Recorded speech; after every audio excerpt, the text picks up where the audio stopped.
The spirit of Janasena అండి. ఒకసారి వెంకటేశ్వర గారు, హోంమంత్రి గారు, ఓకే మళ్ళీ మీ దగ్గరకు వస్తా. హోంమంత్రి గారు అనిత గారు 27వ తేదీన ఏం మాట్లాడారు, 30వ తేదీన ఏం మాట్లాడారు, రెండు చూద్దాం ఒకసారి. భక్తులకు కావాల్సిన ఫెసిలిటీస్ అన్నిటి మీద నేను కలెక్టర్ గారు, సిపి గారు ఇక్కడికి వచ్చి, అదేవిధంగా వెంకటేష్ ఇక్కడికి వచ్చి ఈ కార్యక్రమాన్ని అన్నిటి కూడా చూడడం జరిగిందండి. ఎప్పుడు కూడా చరిత్రలో జరిగినట్టుగా లాస్ట్ 5 మంత్రులు ఇక్కడ ఒక గ్రూప్ ఆఫ్ మినిస్టర్స్ వచ్చి, రెవెన్యూ మినిస్టర్ గారు, నేను ఎండోమెంట్ మినిస్టర్ గారు, అదేవిధంగా ఇన్ఛార్జ్ మినిస్టర్ గారు అందరం కూడా ఇక్కడికి వచ్చి ఈ కార్యక్రమాలని దిగ్విజయంగా పూర్తి కావాలి, ఎక్కడ కూడా భక్తులకు ఇబ్బంది రాకూడదు అని చెప్పి చిన్న చిన్న మైన్యూర్ ఇష్యూస్ గురించి కూడా మేము ఆ రోజు రివ్యూ చేసుకోవడం జరిగింది. ఒక 2 days బ్యాక్ 3 days బ్యాక్ అంటే ఈ క్యూ లైన్లు మొత్తం ఆ క్యూ లైన్లు అన్ని మేము చెక్ చేసుకోవడం జరిగింది.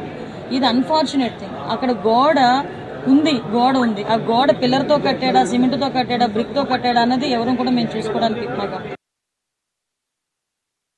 పార్థసారథి గారు, హోంమంత్రి గారు మాట్లాడింది విన్నారు. 27వ తారీఖు అసలు మేము 5 వచ్చాము, మేమంతా బ్రూస్లీలు, దారాసింగ్లు అందరూ ఇక్కడ ఉన్నారు, మొత్తం పటిష్టంగా ఏర్పాట్లన్నీ చూసాం. ఇవాళ షీఈస్ సింప్లీ డినయింగ్, మేము చూసుకోలేదండి. In the capacity of home minister which she is not suppose to, she has delivered that. She is not suppose to talk like that in the capacity of home minister అండి. ఎవరో సాధారణ భక్తులు మా బాటి పెద్దగా చదువుకున్న వాళ్ళు మాట్లాడారంటే అర్థం ఉంది. ఆవిడ హోమ్ మినిస్టర్ రాష్ట్రానికి, ముఖ్యమంత్రి తర్వాత హోమ్ మినిస్టర్కి అంత ప్రాధాన్యం ఉంటుంది. ఆవిడ మాట్లాడటం అనేది నేషనల్ మీడియా కాట్ దాన్ని పట్టుకుంది.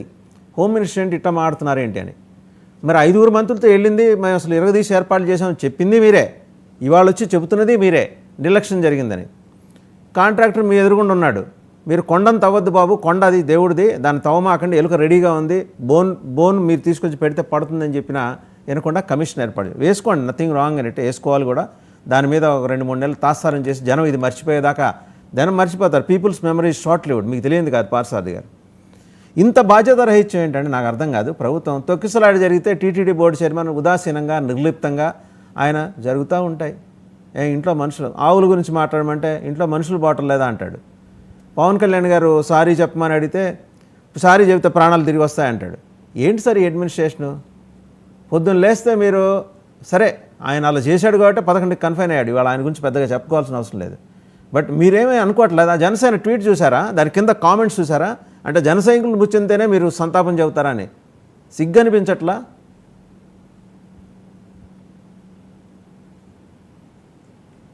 పార్థసారథి గారు వినిపిస్తోందా? మ్యూట్లో ఉన్నారేమో మీరు. డిస్టర్బెన్స్ ఉంటుందేమో మ్యూట్ చేశాను. Right sir, right sir.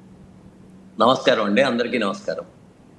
మొట్టమొదటిగా ఈ దురదృష్టకర సంఘటనలో అసువులు బాసినటువంటి వారికి, వారి కుటుంబాలకి భగవంతుడు శాంతిని ప్రసాదించాలని, వారి కుటుంబాలకు అండగా నిలవాలని చెప్పేసి మొట్టమొదటిగా నేను ప్రార్థిస్తున్నాను. ప్రభుత్వం అనేది అండగా ఉండాల్సినటువంటి అవసరం ఉంది. ఆ విషయంలో అయితే మానిటరింగ్గా, అంటే మానిటరీ బెనిఫిట్స్ అనేటువంటివి అయితే ఇమీడియట్గా ప్రకటించారు, కొంత స్వాంతన కలిగించారు అనేంత వరకు వాస్తవం. అంటే దురదృష్టం ఏంటంటే అండి, మన యొక్క రాష్ట్రంలో కానీ మన యొక్క దేశంలో కానీ రాజ్యాంగ వ్యవస్థ, అధికార వ్యవస్థ అనేటువంటివి 2 పట్టాల్లాగా ముందుకు వెళ్లాల్సినటువంటి అవసరం ఉంది. ఇక్కడ రాజ్యాంగ వ్యవస్థ, మన యొక్క అధికార వ్యవస్థ అనేటువంటి దాంట్లో ఉన్నటువంటి లోటుపాట్లు, వీళ్ళు వాళ్ళలో వెళ్ళడం, వాళ్ళు వీళ్ళలోకి రావడం అనేటువంటిది బాధాకరమైనటువంటి విషయం. అది జరగడం ద్వారానే ఇట్లాంటి యొక్క సంఘటనలు ఈ రోజే కాదండి, ప్రతి ఒక్క ప్రభుత్వం ఉండేటువంటి దగ్గర కూడా జరుగుతూనే ఉన్నాయి.